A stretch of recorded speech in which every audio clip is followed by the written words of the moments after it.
Welcome back. The approaching holidays aren't only a great time for families to celebrate and give thanks, but they also provide an opportunity for seniors to discuss their medical wishes with the whole family together. Here to discuss the importance of an advance directive is Dr. Christine Estrada. She's the medical director of Healthcare Partners Las Vegas Solari Hospice Care. How are you? I'm fine, thank you. It's great to be here. So many people might not know November is actually National Hospice and Palliative Care Month.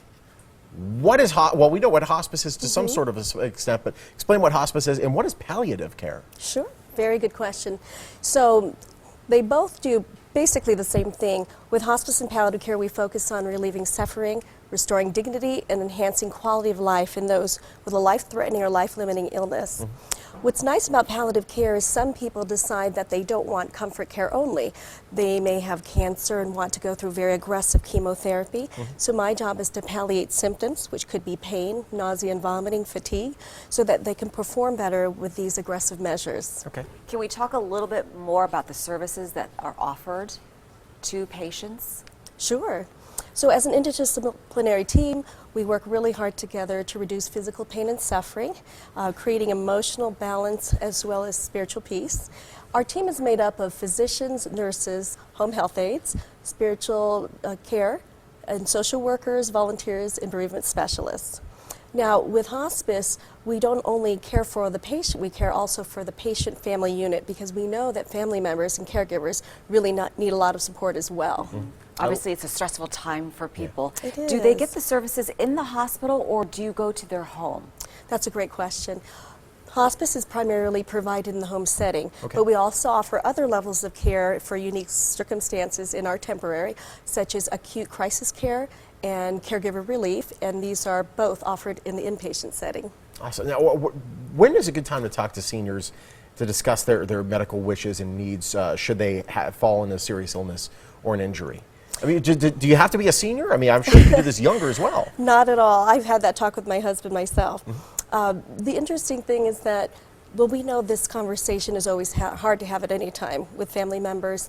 The advance directive is great because it will alleviate the stress and the confusion during times when important medical decisions need to be made, relieving the decision maker of any kind of burden. And it's very difficult, really, when it comes to that time. A lot of times we think it's too soon to have that talk. Too dark of a talk. Yeah. Right, and then it's too late. Yeah. Yeah. And people are gathered together during Thanksgiving. All the relatives come together, so it might feel like an awkward time to discuss, but because everyone is there, it is a good time to do it. Because when are they going to be there together again? You don't know. Right, that's right. So during the holidays, we really try to live for the moment and appreciate every moment possible. It's okay to take your loved one aside and talk with them a little bit about difficult things that could come up with their health. Which would you prefer if this happened? How can I best speak for you if you're not able to speak for yourself?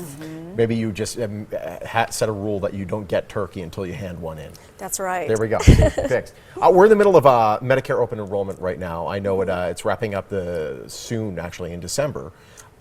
Explain what open enrollment is and why it's so important to be double checking your coverage. Absolutely.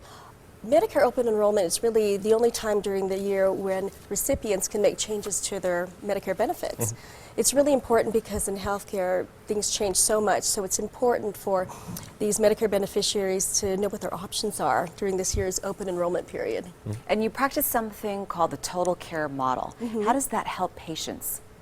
Yes, well, as you know, as we get older, the level of care that's needed to maintain our good health changes. So the nice thing about the total care model is that it provides patient-centered care, which is really nice because the care is really tailored to each patient's needs. Over the years, Healthcare Partners has helped thousands of patients get the medical care they need and deserve. Well, and not to mention, seems like every doctor you go to, they all want to do their own poking and prodding and tests. Yeah. But if it's all within one umbrella, they're all going off the same tests, which means you don't have to have the duplicate care done. That's so for sure. often. Absolutely. It makes it easier for the patients. Yes, definitely. Yes. And again, open enrollment ends December 7th. And so it's critical time right now if there are plenty of people that are just enrolling for the first time. So it's really important to go through your benefits and make sure if you want a Healthcare Partners doctor to enroll in that. That's correct. You actually have a great website set up for people that have questions about the open enrollment process, right? Yes. It's www.choosehcp.com. Awesome. Very cool. It's great having you. Thank you so much. Thank you. Thank you for having me. All right. If you want to learn more about advanced directives, contact Healthcare Partners Medical Group. Their website right there on your screen. They are also on Facebook and Twitter. On KTNV